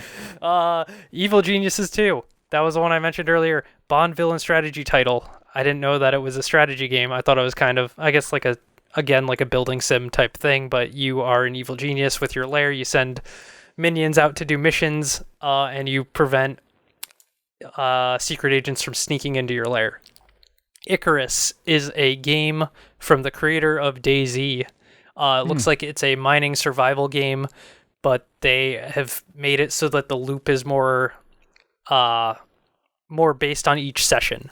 So instead of playing Minecraft where you have a world that's persistent the whole time, it would be like you have your ship, you drop in, you know, do your session of gaming, and then you go back to your ship, and then you can, like, you know, do that over and over again. So kind of run based, which you see in other games. Like, I guess DayZ kind of has that. Escape from Tarkov kind of is that way, right? It's these tight runs. They had Godfall in there, which is interesting because it's everywhere now. Carto was this neat little, I guess, kind of puzzle game where you're building a map as you adventure. So you're like solving riddles to build your map. And that looked really neat. And Everspace 2, I feel like that's kind of a big announcement. I feel like Everspace, the original, is like a really pretty old game at this point. But I think it was pretty popular at the time. But it doesn't look like, you know, if you were like to compare it to Elite Dangerous, I think it's way more arcadey. Yeah, for sure. Mafia Definitive Edition, I feel like that's old news. Among Trees. That game looks really beautiful, but isn't that out on Epic right now? Yep, it's out in early access right now. And I was like, man, tell me when your game's actually coming out, because I don't care until then. I'm done with early access. I'm fine with that early access, as long as it's like fully, if it's good enough to play. Like it's right, nice. But that should just be a release date then.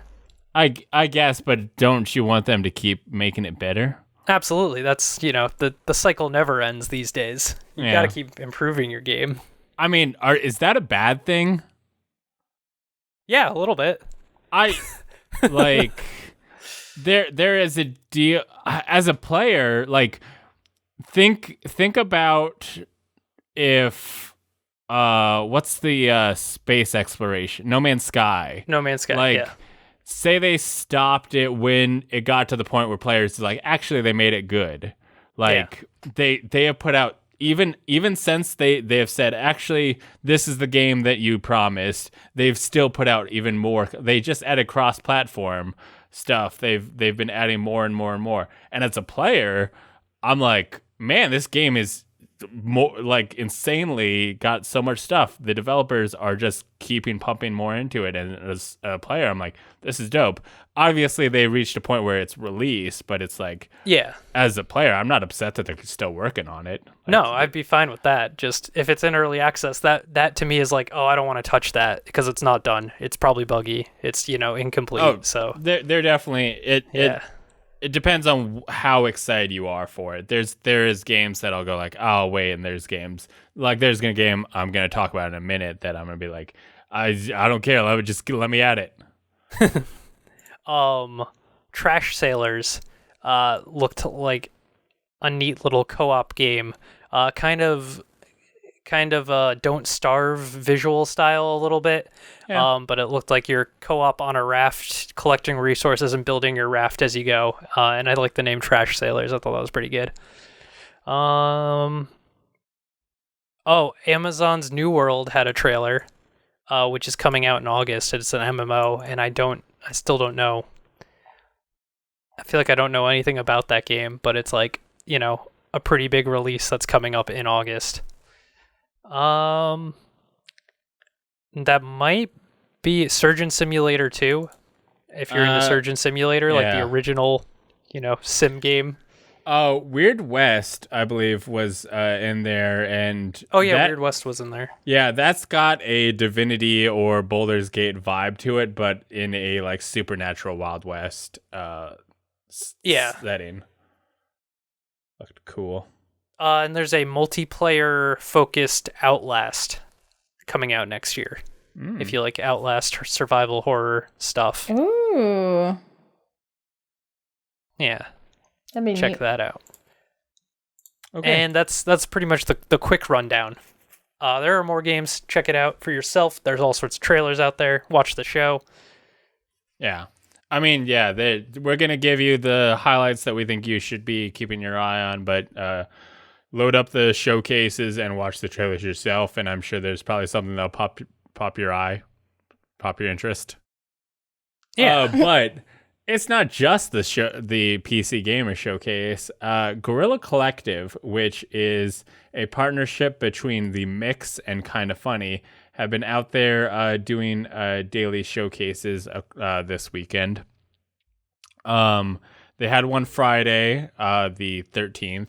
Ooh, I didn't even realize that was... Wait, was it really? No, wait, was it Saturday? Yeah, it was Saturday. It was Saturday the 13th. Yeah, I forgot what day it is. Damn, why couldn't today be Saturday? Okay, so there was on Saturday the 13th. They had one Friday or Sunday, and then there'll be one Monday.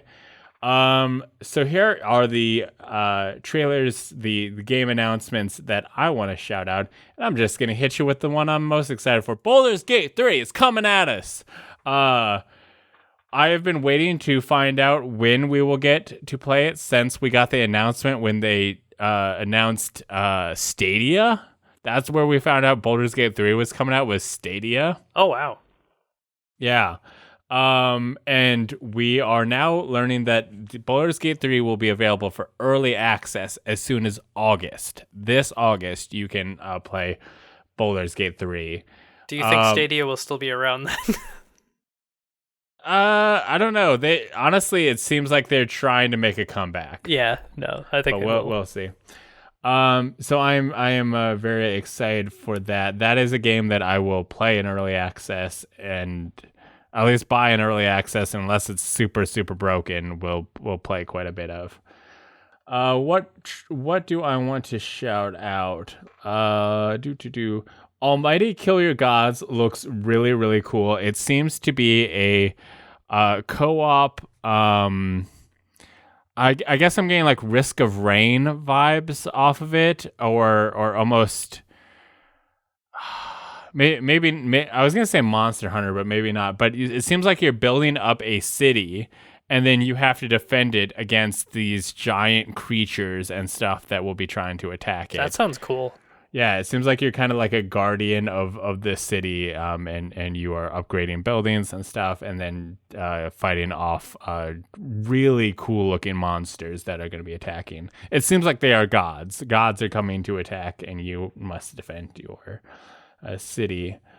There is a game called Lake where you seem to be delivering packages in a vaguely looking mail vehicle. Looks dope. We got a little bit more trailer from Boyfriend Dungeon. Yes. That's coming. Yes. West of Dead looks really cool. It seems to have really cool. Yeah, it seems to have a very good gameplay, like a lot of roll dodging and shooting, almost like Enter the Gungeon, but without like a crazy amount of enemies. More like and heavy. Is narrated by Ron Perlman. Oh yeah. So that's cool. Hellboy. Yep. They showed off old Hellboy. They showed off the Dwarf Fortress having graphics, so it'll make the game slightly coherent to play. There's a new update for Frostpunk. Fights in tight spaces, which seems to be like a deck building version of Superhot. Was that from Bithell? I could not tell you that. Okay, because Bithell? Mike Bithell's studio, yeah. Ah. They made a John Wick game, like that was licensed with John Wick and went out with the last movie. But this game looks like they took whatever they couldn't do with that game and put it into this game. Like they took the ideas they wanted to that didn't fit with the license or something, and. What's actually interesting is there is a Superhot card-based board game, and it honestly looks like they just adapted that. Huh. Yeah, it's like, is that what's happening? By Bithell. But interesting. There's a game called No Place for Bravery, which just looks gorgeous. It's a top-down action game. I guess. Yep, that's all I got for you. There was some like extended looks of like Vampire the Masquerade Bloodlines, but I didn't. 2. Yeah, 2. That didn't catch my interest. So that's how much is the collector's edition?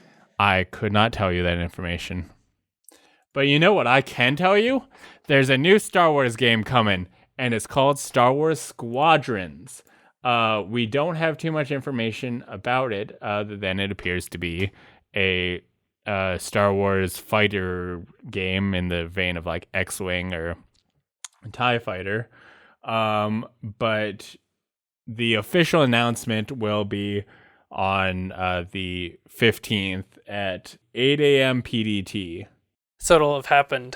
Yeah, it will have happened by the time that you hear this.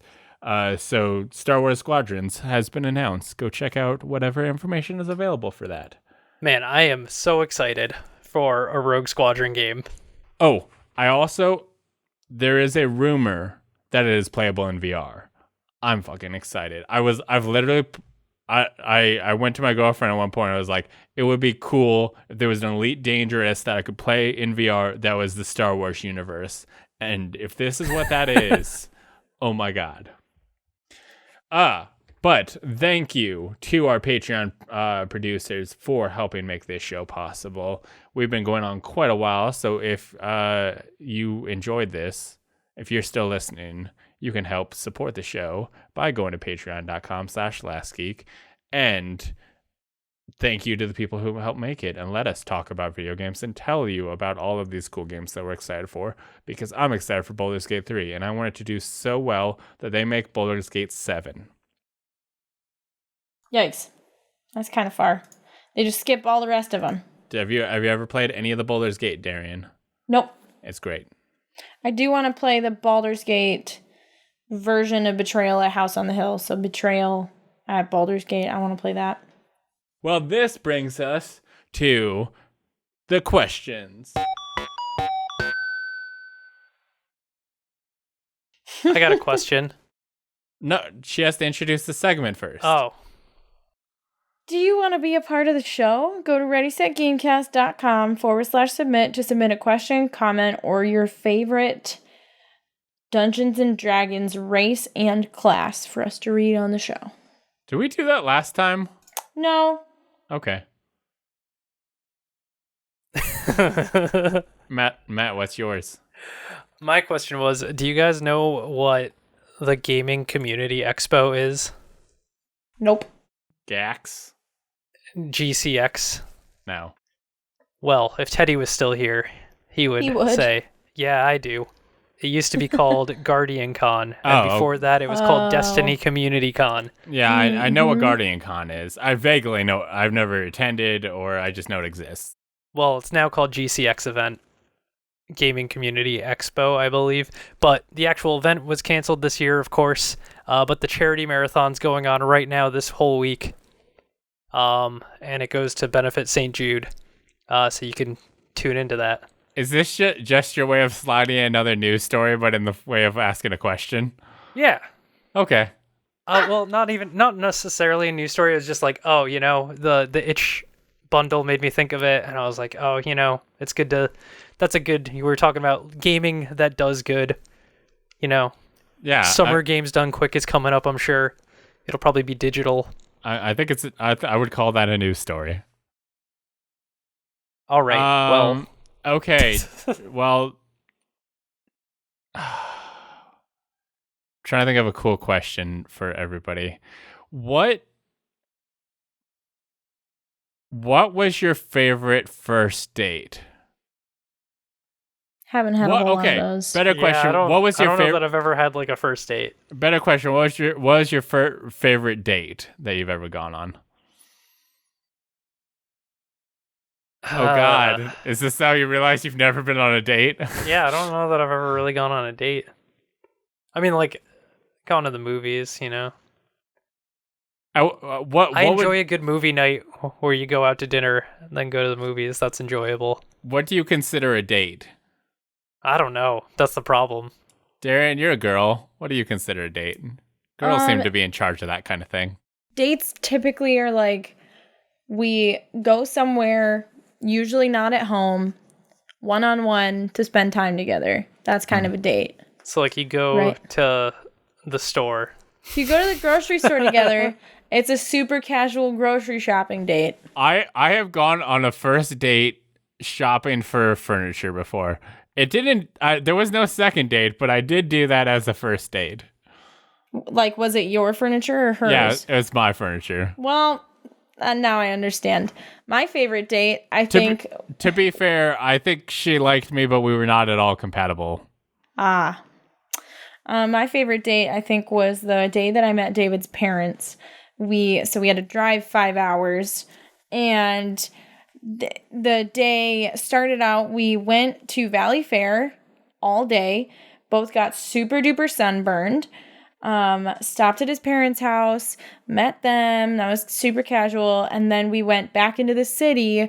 We went out and ate at Happy Gnome, we went and did a little bit of brewery hopping, and then we stayed at a super nice hotel room.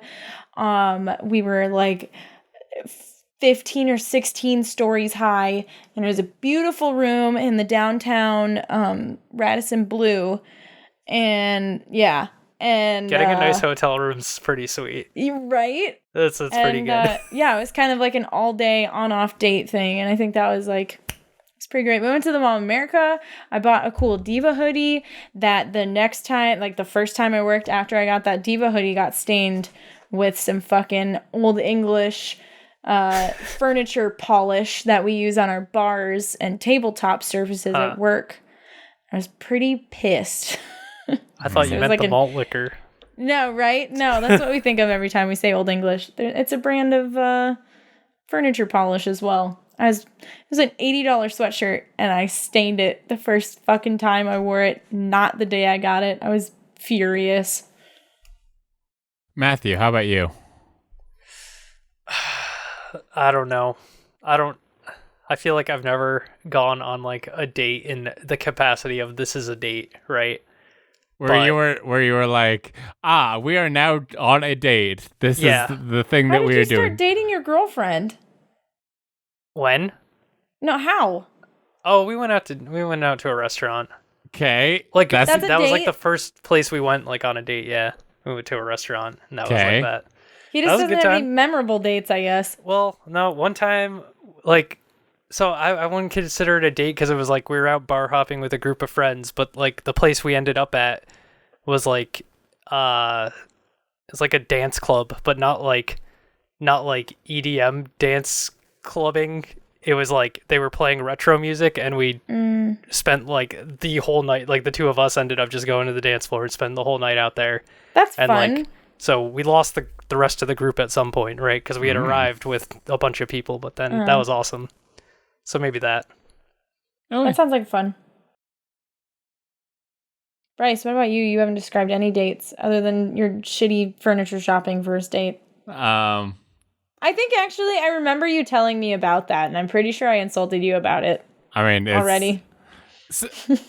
I honestly find like I would never go to dinner and a movie as a first date because that is What's wrong with that?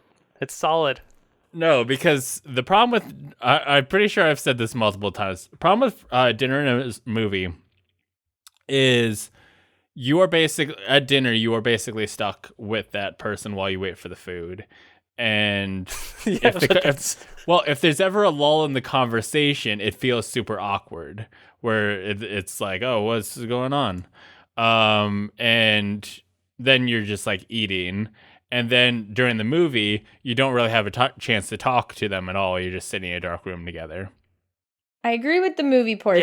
Yeah, I was going to say, with the movie, I could see it. So I am a big fan of semi-active dates where you're like doing something so that if there's a lull in the conversation, you're doing a thing like bowling or going for a walk. Personally, I'm a big fan of going for a walk because then we can constantly talk, but if there's ever a lull, we can, hey, let's go over here and do this, or what? Like walking through a park is actually like really great because then you can like walk around and then be like, oh, let's go swing or something. So like if you ever like be like, oh, I don't have anything to say at this moment, you have a quick activity that you can jump onto.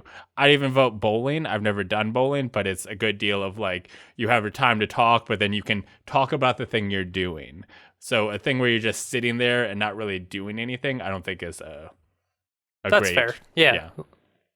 Um, I will say one of the like best dates that I've done. I'm a big fan of Bryce Productions, and so there's a thing that a spray that you can get that you can like get a stencil and spray this spray on the sidewalk, and then if you pour water onto it, the like sidewalk, normally when sidewalks get wet, they turn a darker color.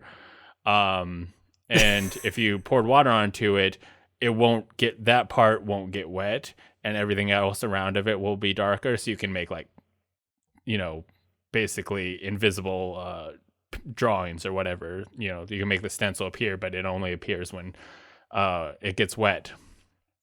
So the night before, in the fucking dark, because I had gotten this girl to agree to a date with me, but she's like, oh yeah, we can hang out tomorrow. And I'm like, oh, okay, well, I've got to go do something. And so I quickly got some stencils and wrote like cute little messages on this sidewalk path with the spray. And then we went for a walk along the path.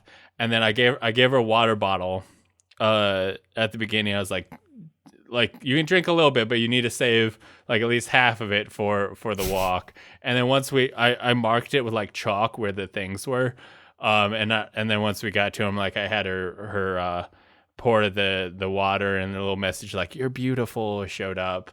And then we got to a certain point where I had like a rose symbol that appeared when she poured water.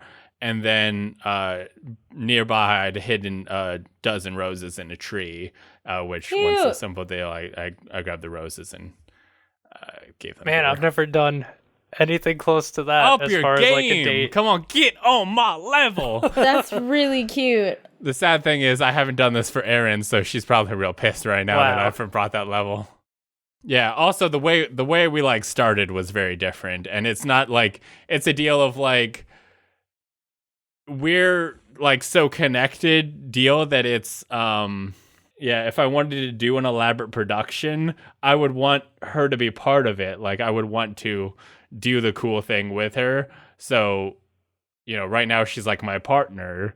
So it's like if I'm going to do an elaborate thing, I want her to be part of it. Whereas that girl, I hadn't really interacted with her other than like a conversation we had. Wait, so that was a first date thing that was you a did? first date, yeah. Oh, it's a little bit less cute now. It's a little bit creepy. I was gonna say, like, at what point are you A crossing dozen the line roses, into? a bunch of messages, first date? Mm-mm. They were very like low-key messages, not anything like huge. Also, we had talked for like 5 hours before that. That's not enough. I would be extremely uncomfortable with that scenario. Because you haven't, like, met each other. Like, you haven't, like, established any kind of connection. And then all these, like, cutesy messages, I don't know. Even if they're generic, then that's even worse. Like, I feel like we were at the point where there Came was on strong. that level of connection that I could get away with that. did you get a second date? Yeah, we did stuff for a while. I'm not gonna get into that. That whole thing was very complicated. There was a lot going on there that I'm not gonna get into. Like, if David did something like that for me right now, it'd be super romantic and cute. But if David had done that when we first started, like, seeing each other, it'd have been like, whoa, what the fuck, man? the way it works is it's great if they're attracted to you. If they're not, it's creepy. She was already attracted to me. Like we had already freaking talked for 3 hours straight. Y'all were already sending nudes and shit. No, I'm just kidding. Like we talked so long to the point that like it was literally like I need to go to sleep, but I want to keep talking to you before we had even done the actual first date. So it was like the first date was basically just the performance. We were already there. Anyway, that's the questions, comments. Okay, update about Ready Set Gamechat. Life kind of came. The world is different now. The only person who was ready for this shit was Matt. Okay. Yeah, I mean, I didn't play it yet. I started playing it, but I did not finish it because I wanted to play it on PC. So We are pushing back the after party game chat until July 12th. That's the next time. That'll be the first time in July that we do it. Yep. Yeah, First because recording in July. we'll have recording on the 28th, and then we'll have recording on the 12th. So 4 weeks from now. So after party game chat has been moved till then.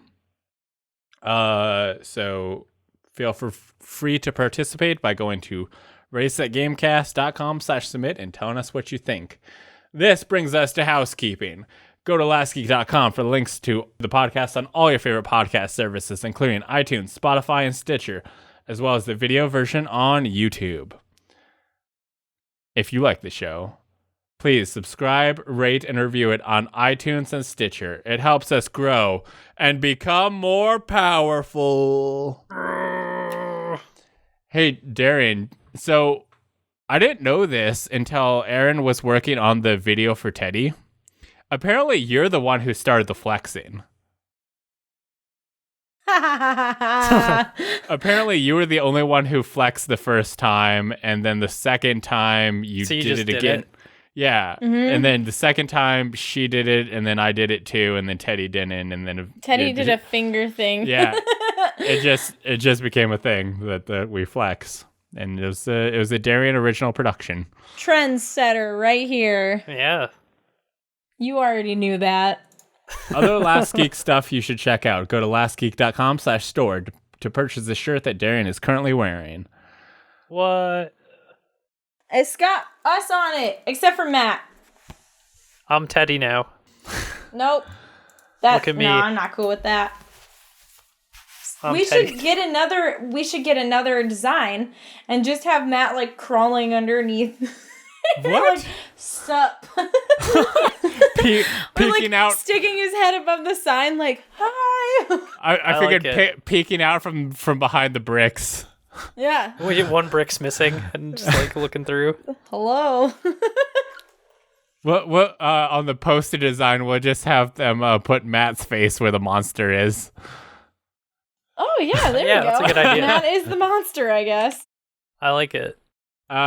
Check out the newest episode of Game Make Corp, where we really quick. I'm gonna go to the Game Make Corp deal, and I'm gonna click on episode 61, and it is Mr. Tall Man's Big Day, a co-op game where you play three 10-year-olds. I don't remember how old they Vincent were. Adult Man. Three kids in a trench coat trying to be a child or trying to be an adult person, trying to do as many adult things as they can before they get caught. Business. Doing taxes. You'll have to find out what great adult things they do in it, and Beckers might have said something horrible in it. It's up to you. Give me a little sneak peek. Give me a couple examples. I mean, you gotta pique my interest. Going to an R-rated movie is the tutorial. Oh, okay. Yeah, that's like the Naturally. base. Yeah, that's like the base level of things. Man, how often do I watch an R-rated movie as an adult? Frequently. I feel like I don't see... Like, how many movies are actually R-rated? I feel like most movies are PG-13. The Silence of the Lambs. Most horror movies are rated R. Oh, I don't like horror movies. They scare me. I'm Me a either. baby. That's the idea. I'm such a baby when it Did you comes see to the horror. Joker or Deadpool? No, I haven't or seen that. Logan? Well, Nope. I mean, they remade Deadpool in PG-13. Well, they like re-edited Deadpool. I thought, PG. did they do that with both of the Deadpools? No, just Deadpool 2. I was gonna say, okay. Did you see Birds of Prey? Nope. I heard that was good though. I need to watch that. It's real good. I like it. What about Bad Boys for Life? Nope. What about The King of Staten Island? No, but I would watch that. Is I that think. out? It just I don't came know. out. Yeah. The Way Back? What? The Way No, I don't Back know is a that. Ben Affleck movie about basketball. Oh. Once no, Upon a Time in Hollywood? No, I haven't seen that. Terminator Dark Fate? No. No, the last Terminator I saw was... Any of the John Wick Salvation. movies? I haven't seen any of the John Wick movies. I think I should watch them. At least one of them.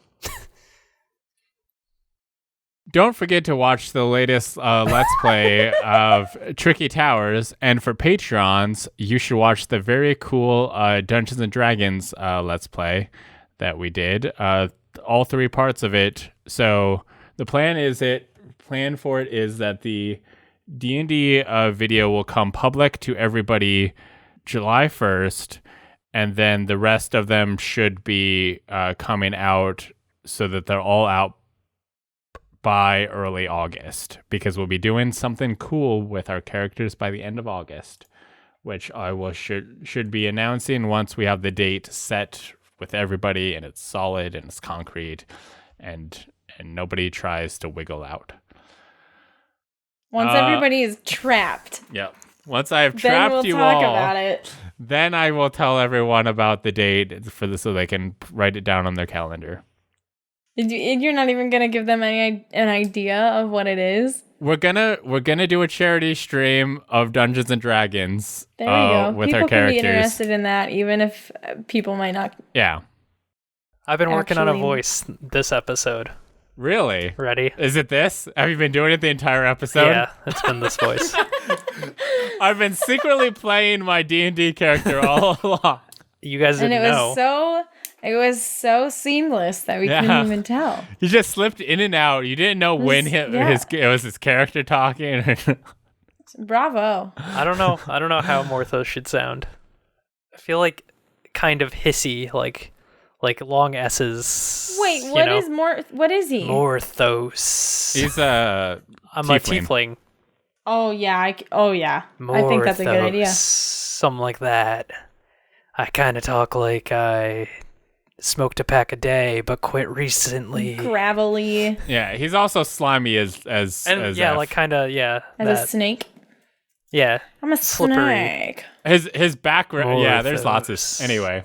And Darian didn't play in the Let's Play because of scheduling issues, but she will be there for the live stream. So get excited for that. And we will be continuing that stuff down the line. But this brings us to the part where Matt tells us where he can be found. What's a pirate's favorite movie rating? Arr. Sorry, okay. I'm at Dilbert Pickled on Twitch and Twitter. Wait. What's a pirate's favorite letter? The C. No, it's R. You were supposed to say R. R. But the C. You would think it's R, but 'tis the C. No. Yeah, you think it's R, but 'tis the C. Darian, can you please tell us where you can be found so we can stop this train? Choo-choo. Twitch.tv/dexterity, DEXTERIDE. I'll be playing through Final Fantasy VII, and once I'm done with that, I'm going to start playing The Last of Us 2. I'm pretty excited. And then Twitter. Twitter? Did I say Twitter already? Twitch is more important. The socials. Is it? Because you would think that you would post when you go live on Twitch. I'm really bad I haven't about posted that. on Twitter in weeks, months, maybe. I think I have a thing set up so it auto posts on when I go live on Twitch. I used to do that, but it's just so repetitive that I'm you gotta fill so much other content in there then. Like, yeah, I have to force tweets that I don't care about, and it just feels so insincere. Like, nah. Yeah. I'd just rather forget to post when I'm live and have my feed be full of my shit posting than the shit posting being, look, I'm live again. I'm live. Like, the last tweet I made was about Animal Crossing, and it was a poop joke with a screenshot. The last tweet Darian made was about how she was making RSG difficult, and then she asked if she should make her hair look like a League of Legends character. Yep. She has a bunch of retweets, and then she wants to be a dice reviewer.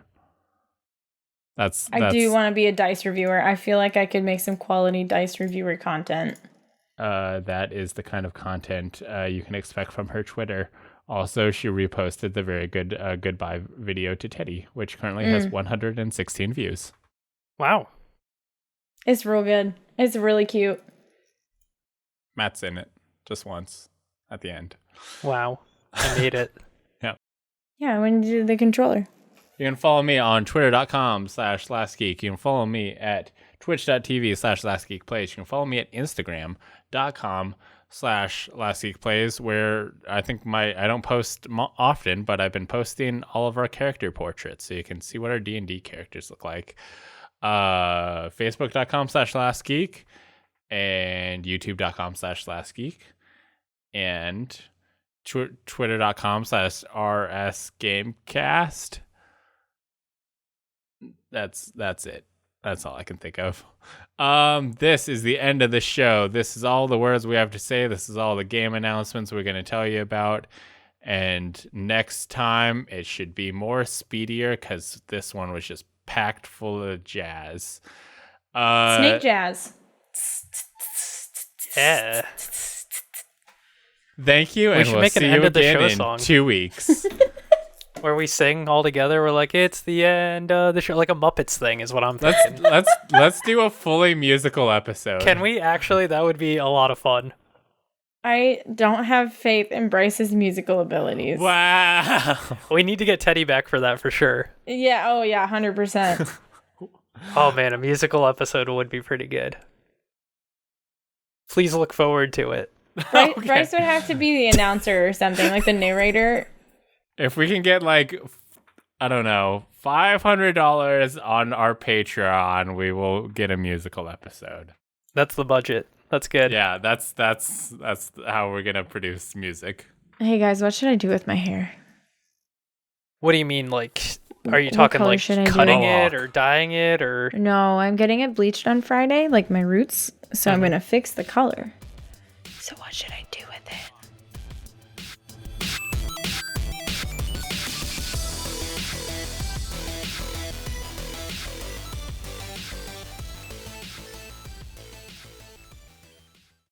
This is the end of the show. Yeah. Cold close. See ya.